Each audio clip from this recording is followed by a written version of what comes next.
kick off today, we would like to welcome a gentleman from one of the world's leading hotel benchmarking companies. Mr. Steve Hood will speak on the impact of global events such as the current COVID-19 situation, Brexit and the Hong Kong protests on hotel performance and the time expected to ensure a full recovery. From STR and with insights from his colleagues in regions such as Europe, the Americas and Asia, please welcome Mr. Steve Hood, the Senior Vice President of Research and the Founding Director of the SHARE Center at STR. Mr. Hood, can you hear us? Yes, I sure can. Can you hear me okay? Yes, we can hear you well. Welcome to the summit, Mr. Hood. If we could ask you just to quickly share your screen with us, then we can put that onto the stream as well for our viewers. I sure will. Thank you.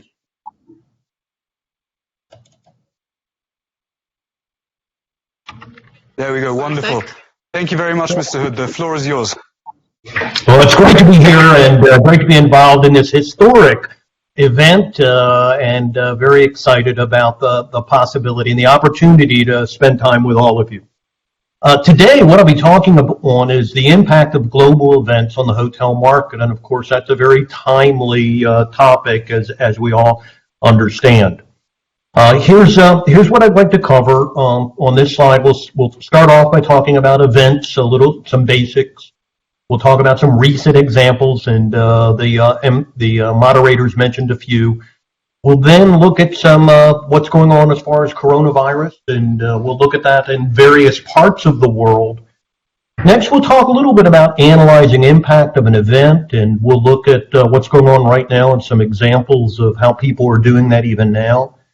We'll then look at some comparisons. We'll talk about some lessons to learn, and I'll finish up with some good news as far as the future is concerned. So let's jump in. First, some basics as far as events are concerned. Events are very complicated. They involve a lot of different variables, and I list here just some of the variables and some complications. First of all, there are different types of events. I have a list of about 25 different types. Some of the obvious ones are sporting, weather, convention, terrorism. There's lots of different timing options, historic events that have taken place in the past, current events like the one we're in right now, or future events. When it comes to duration of different events, some take days, some take weeks, months, years, lots of variables there. When it comes to effects, there's positive effects, negative, most of the time they're mixed. When it comes to area of impact, sometimes it's a very small area, sometimes it's the whole world, like what we're in right now. When it comes to duration, there's short-term impact, there's long-term impact, and there's something I define as mid-term impact, which I can share with you later. Plus, in addition to all these variables, there are different metrics that are impacted, different types of data to look at, different ways to measure. When it comes to events, there's lots of special situations. We have drill downs, we have recurring events, we have comparable events. Sometimes supply is impacted, sometimes it's not. And then in events, there's lots of misconceptions. People think Olympics are fantastic events when they're not always necessarily positive. As unfortunate as it might seem, tragic events may actually have a very positive impact on hotel performance. There's lots of different side effects and lots of lessons to be learned and a lot of different parties when it comes to these different events.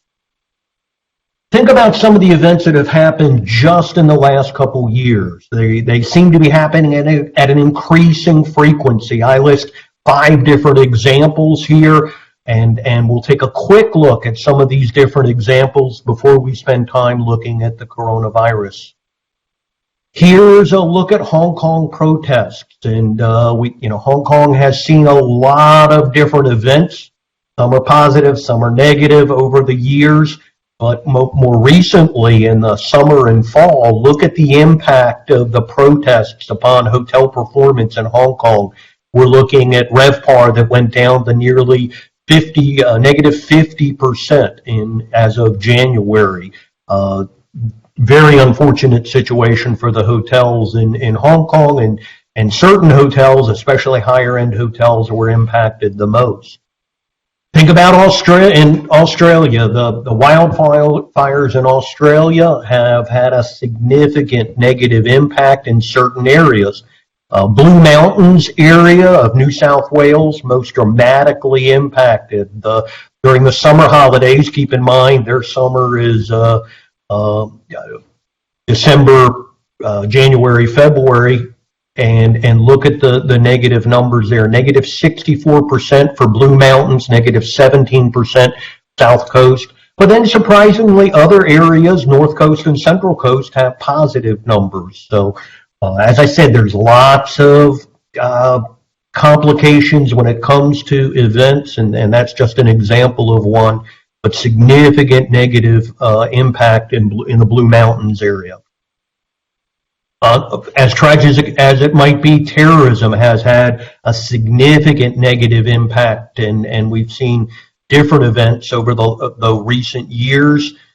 This just compares 10 different terrorism events, and most of those events we've recovered from. Some we're still recovering, but as unfortunate as it might be, that has a significant impact, and we see more and more of that in recent years. When it comes to Brexit, it's much harder to measure the actual hotel performance impact when it comes to Brexit. One thing we have done recently is a survey, and look at the results of the survey for European travelers. Big percentage numbers: 32% delay making travel plans to UK, 38% negative perception due to Brexit. So lots of implications there. Next, we turn to 2020, and of course, as we all well know, the event right now that we're all in the midst of is coronavirus. Look at the impact here when it comes to mainland China during the couple weeks after the outbreak. Occupancy decrease of negative 89%. So basically just through the roof, occupancy went down, and it's not, there's small increase since then, but not a major increase. So China's been significantly impacted, and of course that was the first location. If you drill down into the specific markets in China, and as well as Asia, you see some of the huge numbers there. Markets like Beijing, Shanghai, Hong Kong, Macau, Sanya, big numbers. This is weekly data that we're looking at up to the week of March 8th, so that would have been just last week. Huge RevPAR declines throughout China. Here are here's some numbers. This is occupancy percent change for just the 4 countries that as of last week were in lockdown. And you're looking at occupancies down between 60 to 80% for some of these countries. Major impact, huge numbers here. When we go throughout Asia, here are countries that are significantly impacted. Look at Singapore, Vietnam in 58 and 66% as of, this would be as of the week ending March 2nd, which would actually be as of March 7th. Data for next week will be out tomorrow, and we'll see how those numbers continue to go down. Beyond Asia, of course, the virus spread to Europe, and here's a look at markets in Italy. Huge numbers in Italy, Milan and Venice in the 90% range. All of the country close to negative 80%. This is RevPAR percent change throughout Italy. And then here are the rest of the markets in Europe. You're looking at markets like Greece, Switzerland, a lot of those in the 40%, then 30% range. Again, this is as of the week before last. It's not as of last week, but obviously those numbers are going to continue to slide. This is a very serious situation, of course, and definitely a very negative impact to hospitality and tourism in Europe. We know huge number of events are canceling, have been canceled. We're trying to track those global events, but they're ranging in the hundreds, going to be close to thousands, I'm sure, as this continues, and both canceled as well as postponed. Major events being canceled. Then we go beyond Europe and look at, we're even beginning to see impact in Africa. Here are countries in Africa that are starting to see negative impacts as of last week. Also in the Mideast, big negative numbers as far as the Mideast is concerned. There's also I have data on advanced bookings for Dubai for the Expo, and those we're seeing some low numbers in those advanced bookings related to Dubai and the Expo. And then, of course, the virus is making its way, of course, to U.S. and we're beginning to see negative numbers as far as the U.S. is concerned. This is running 28-day data, weekly data as of last week, and we'll see those numbers continue to slide, I'm sure, when we're looking at last week's data as well. But we're down to about -4% RevPAR percent change in the U.S. So a major event going on right now, one that we're all interested in and need watching very carefully. As we're in the midst of an event like this, what people are doing all over is looking at that data, analyzing the impact of data. And in an event like this, data becomes very valuable. People rely heavily upon it. They're trying to understand the complexities of events like these. And they're trying to trying to make good data-driven business decisions. Let me just show you a few examples of some of those, and some of these will be related to U.S. data, just the most recent U.S. data that we're looking at. This is data from just the prior week. Look at the RevPAR percent changes. What are people doing? They're taking a look at those percent changes, broken down by the various class of hotels, luxury versus upper up versus upscale. No surprise which hotels are being impacted the most. Obviously, the higher end hotels are being impacted the most. Those are where the cancellations, the conventions, and things like that are tending to be impacted. It's also where the international travelers are staying, and those tend to be impacted the most. So we're seeing steep declines here. Look at it by location. This is just from last week data as well. Which location areas are being impacted the most? Urban, as well as airport, and then resort. No big surprise, but people are interested in where the big hits are taking. At this point in time, the small cities, the interstate type hotels, the suburban hotels, less impacted at this point in time, but another way that people are using the data to try to figure out the impact and look for various patterns. A valuable type of data when it comes to an event like this is the segmentation data. Now, by that, we're talking about transient business versus group business.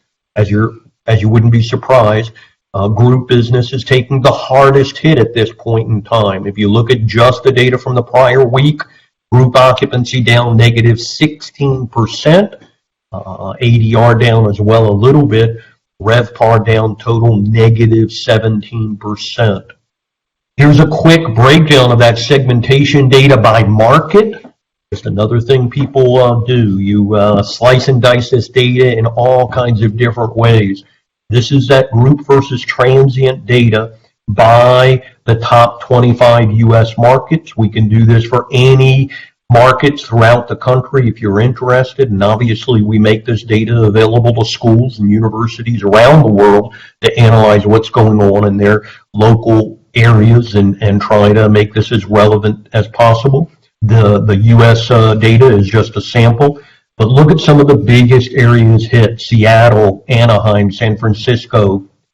You see tech areas being hit, you see resort areas being hit, Chicago, big travel areas being hit, and it goes on down. Major impact. But look at the purple lines compared to the blue lines. Obviously, group business is definitely taking the biggest hit compared to the transient business. So Lots of valuable data here, and this is just an example of what people are doing during an event like this, trying to understand the impact and trying to make good decisions. Now, the other thing that people do when it comes to a situation like this is comparisons, looking at past events to help understand current events or future events, and using the data to try to identify the patterns, the similarities, the differences, looking for valuable takeaways that can help them make good decisions as far as running their hotels in the future. Here's just an example of that. Now, this is looking at China data, and this is going back to 2003, the SARS outbreak in 2003.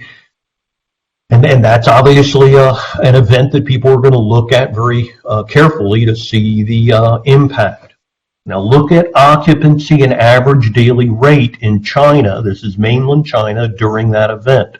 You see that event took place over a several-month time period in China. You see huge decreases in occupancy during March, April, May, June, July, and then a recovery of occupancy. Now, hopefully, if we use SARS as a model, it was a multi-month event.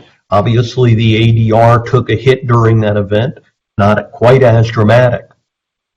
Let's look at that now broken down by the various markets in China. We see timeline of the SARS with the first alert, the travel restrictions, and then the announcement in July afterwards. We're seeing, this is occupancy graphs here, and it's a little bit of spaghetti, but you get the basic idea. Most of them are trending very similarly. And here are markets recovering from an occupancy point of view, recovering relatively quickly, about a 6-month lag when it came to occupancy, and hopefully COVID will have a similar quick recovery as the SARS has as well. There's another slide that I had that showed this kind of impact in all the various markets in Asia, and you'll see that many of those markets in Asia had a similar kind of time lag as the markets inside China. Here's a look at U.S. data and various economic cycles in the U.S. performance, and we're looking at that over time. We're looking at different cycles over time, and you had the 9/11 cycle, you had the 2009 downturn, and now we're looking at a 2020 potential downturn as well. So what are people doing? They're going back and looking at this type of data for, now this is just an example of U.S., but we can produce this for any country that you're interested in. We're looking at the recovery and the downturn and the recovery and the timing involved in that. This is just one example of how people are using data to make the comparisons. This particular slide shows ADR discounts for both cycles. Now, the light blue line is the first cycle, and that's the 9/11 downturn in 2001. The darker blue line is the second cycle. That's the economic recession starting in around 2008. Now, if we look at those two cycles, you see some significant differences. The first cycle was much shorter, a 12-month downturn. Now, this is 12-month moving average data, so it is going to be smoothed out a little bit, but you'll notice it's a 12-month downturn and then a 24-month recovery, and that's basically ADR related. You'll notice that downturn showed very sharp ADR discounts immediately and then a quicker recovery. In the second cycle, notice the ADR discounts were slower. It actually took 19 months to hit bottom from an ADR point of view, and then 37 months as far as recovery is concerned.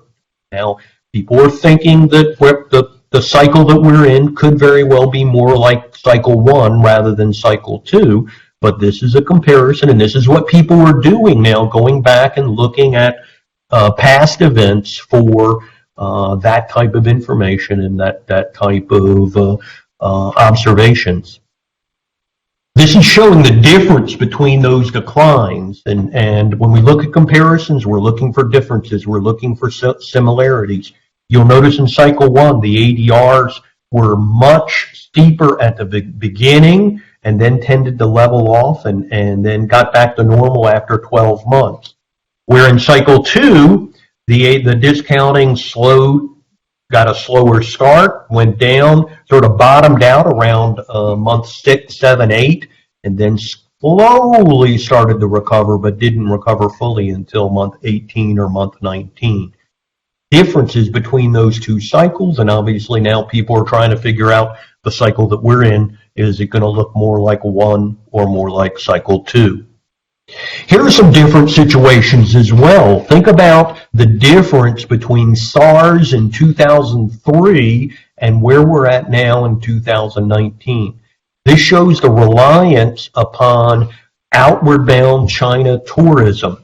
Now, some markets haven't changed at all. Hong Kong, about the same both of those years. But look at markets like Macau. At this point in time, a much higher reliance, and this is showing millions of visitors. This is data from our friends at Tourism Economics. Much heavier reliance in places like Macau. Look at the change in Thailand. Huge reliance upon China outbound tourism. Japan, South Korea, lots of these different markets and countries have a much higher reliance upon outbound China tourism, a big difference from where we're at between now and SARS. Here's a similarity when it comes to rooms in construction. When we go back to 2008, one of the challenges in that downturn was the fact that we had a high number of hotels in the pipeline. And although it's taken much longer to get back to that supply growth, and that's new hotel development. This is specifically looking at U.S., and we can get you this data for any country in the world, but this is just showing that although it's taken much longer, it's been much more moderated.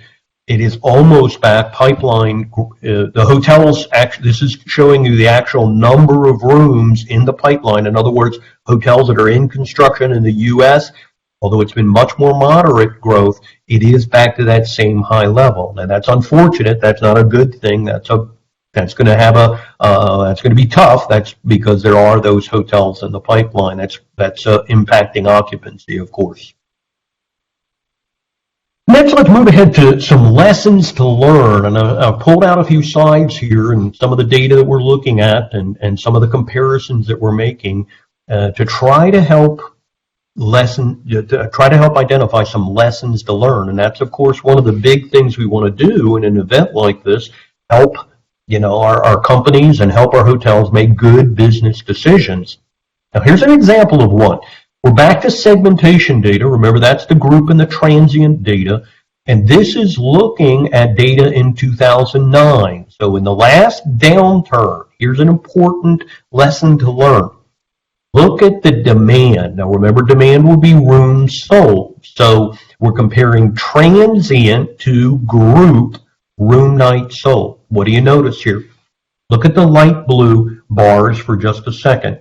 The transient demand obviously went down, but what do you notice? After 7 months, the transient demand actually recovered and went positive. Much quicker recovery than group. Look what happened to group. When group starts, think of group business. What are we talking about? We're talking about the conferences and the conventions. When they start canceling things, that's going to have a much longer impact. And that went on all the way into December of 2009 before it actually recovered. So the important lesson to learn here is transient demand recovers quickest. Now, part of the explanation is right here. When it comes to segmentation ADR, group versus transient, what do you notice? The transient ADR in the last cycle went down significantly deeper than group ADR. Well, what was going on? Hotels were discounting, trying to incentivize those transient travelers, people who were still traveling. These are the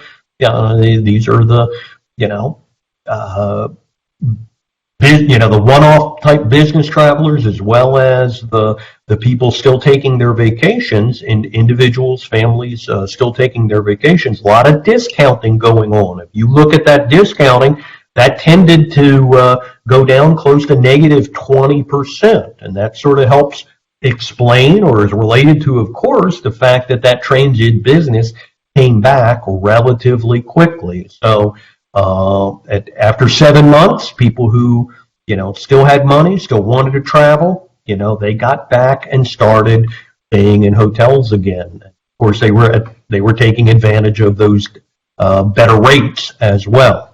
So a fair number of lessons to learn from that when you're looking at group versus transient. Now, another important lesson from the most recent cycle. There was a point in time during the most recent cycle where, with that ADR interaction that you saw back here, the group ADR staying relatively high, transient ADRs going down relatively dramatically. There was a period of time in the last cycle where you had this phenomenon where group ADRs were actually higher than transient ADRs. That became a serious problem in the hotel industry, didn't it? Because what happened during this period of time, during the beginning of 2009, you had situations where groups were coming to a conference somewhere, staying at a hotel, and what happened? As participants started looking online, they found that they could get a better rate by just booking direct or booking on the hotel's website rather than the group ADR, which would have traditionally been much lower than the ADR that they could have gotten by booking direct. So a significant problem. You had lots of challenges.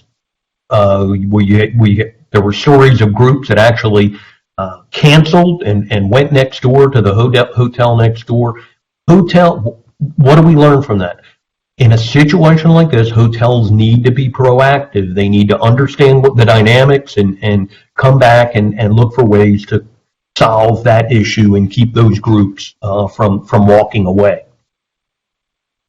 Another important difference that we see in the SARS outbreak was domestic versus international. Now, obviously, in an event like this, international travel is impacted dramatically. But here, if you're looking at the room demand, notice the dark blue lines. Domestic travel rebounds much quicker than international travel. The important takeaway for a hotel, the value of converting that outbound travel to domestic travel. Looking for the domestic travelers.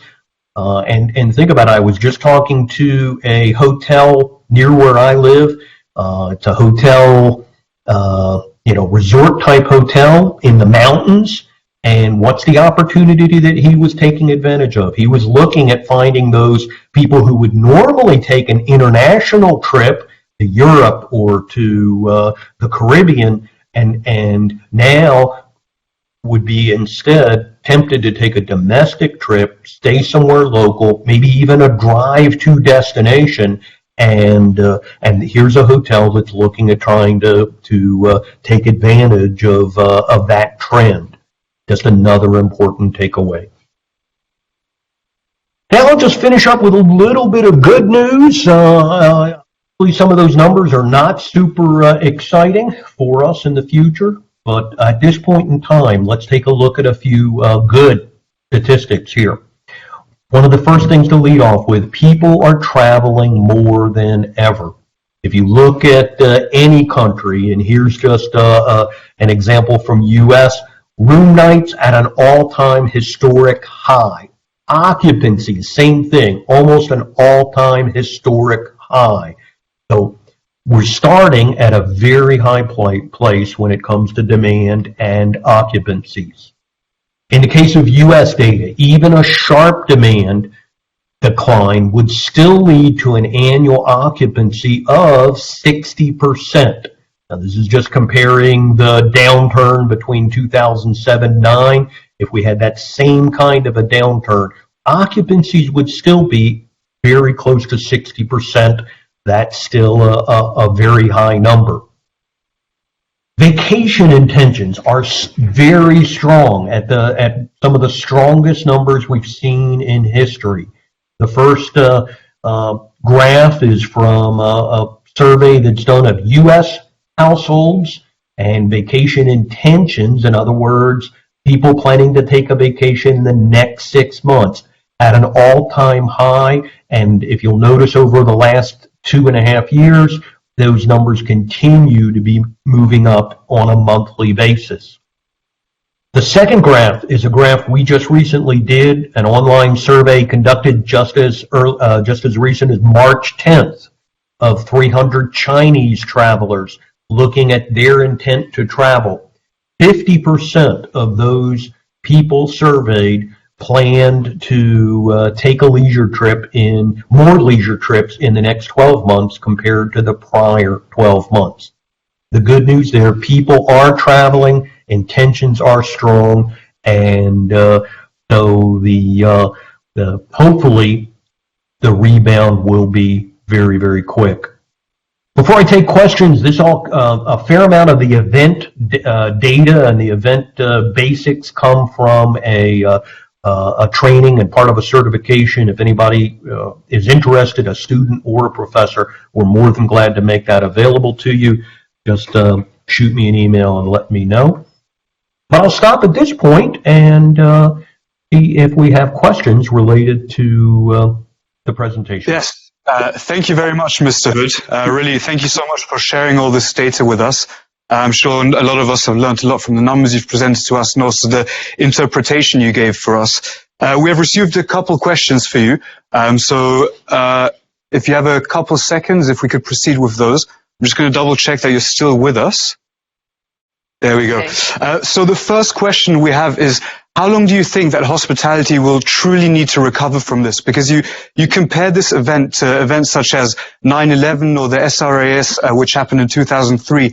However, this is something different. This is a global pandemic, which is causing panic in regions all over the world, and seems to have really exceeded anything we've ever seen before.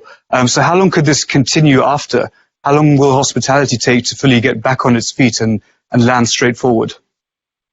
Yeah, no, that's a good question, and that's of course what everybody's trying to predict right now, and nobody has the magic ball to predict that. I would think if you compare it to the SARS event, SARS was a little bit more limited in geography, and you saw the SARS event took a 6-month time frame. I think this is going to take more than that. I think this is we're looking at a longer event for sure. Hopefully not more than twice as long, but I think that would be realistic. If you compare it to the downturn, because obviously this is going to have a major economic impact as well. I think you're going to be, but if you think about that impact, I think the impact is going to be a little bit more like the 9/11 impact. I mean, there was a little bit of business weakness in our current economic statistics now at this point in time. If you remember back to 9/11, and I'm sorry, I know that's a U.S. way to view that, but if you think back to 2001, there was a fair amount of weakness in that started showing up early summer in 2001, and so things were moving in a negative direction long before 9/11. Now 9/11 just sort of made it hit home, and it got it on the TV screen, and every person, certainly every person in the U.S., a lot of people around the world, saw the significance of that. And I think that's what we're seeing now in in coronavirus, we're seeing a lot of media, a lot of attention on that. So that took, if you think about that, that was a 12-month downturn and a 24-month recovery. So I'm hoping that we're somewhere in between the two of those events. Thank you very much. And do you think in the current situation that it's the right choice from hoteliers, whether they're in operation now or not, to really decrease rates? Or is it not better to keep their rates up top so they can actually benefit from those who really need to travel and keep their RevPAR kind of more or less stable? Is it the right choice to panic and really step back and just push it down low? Yeah. Well, that's a good question, and that's one I'm legally not allowed to answer because we have very strict requirements about that. Take a look though at the ADR data. I mean, if you look at that transient ADR data, I think there's valuable data in there that a hotelier can look at and try to make good decisions on, and it's always, do I cut rate to get people or do I hold rate and maintain my profitability? That's unfortunately a challenge that every hotelier faces, but, definitely look at the data carefully and definitely make those decisions with care. Don't make those decisions. Don't be tempted too quick. And then our next question is in relation to comparing various industries. So the moment we see a change and an uplift in the recovery of other industries, how long do you think it will take hospitality to follow? Can they follow shortly? Will it take much longer for this industry, or how's your forecast of the growth again once we recover? No, it's a good question. You always, and that's really interesting to look at that group versus transient dynamic. The challenge we face with groups is, people think of it, people are canceling conferences now. Now, one thing that I've been delighted with is many events, and gosh, I've probably had 20 events canceled myself. Of those 20 events, I think half of them have postponed. Now that's great news if you think about it, because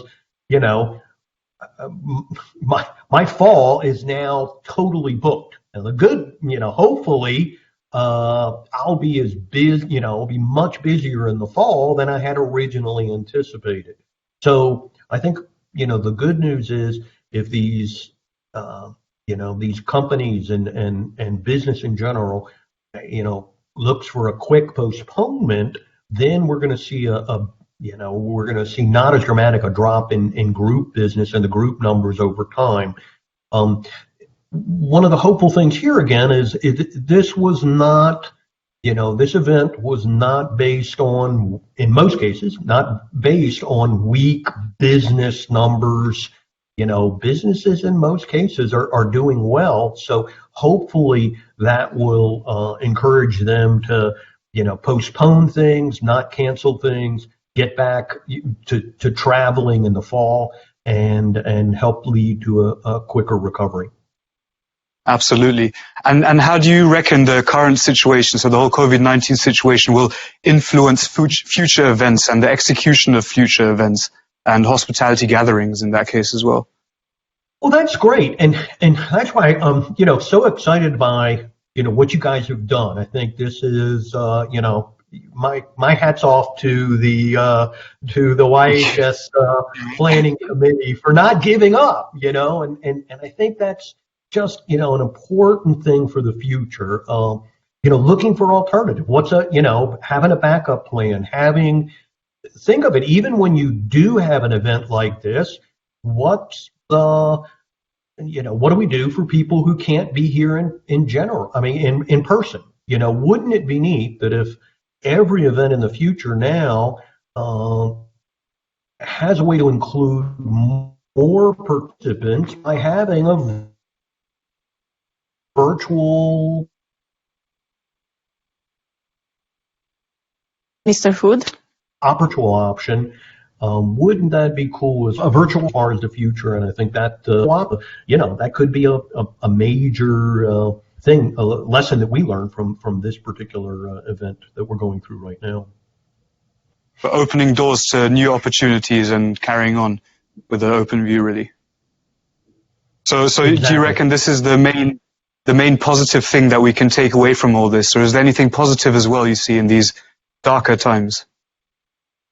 No, I think that would be a great event. More online, and we do a lot of it here. We have a huge number of offices, and we do a lot of that type of interaction, and personally within STR, but when it comes to major meetings, having that type of interaction, being able to do roundtables where people can brainstorm together on topics and have that as seamless as possible, and working out the technology issues. I'll be the first to admit technology can sometimes hinder us, but I think as we're forced to do this more and more, think about the technological improvements that we're going to see in just the next couple months related to helping people do business.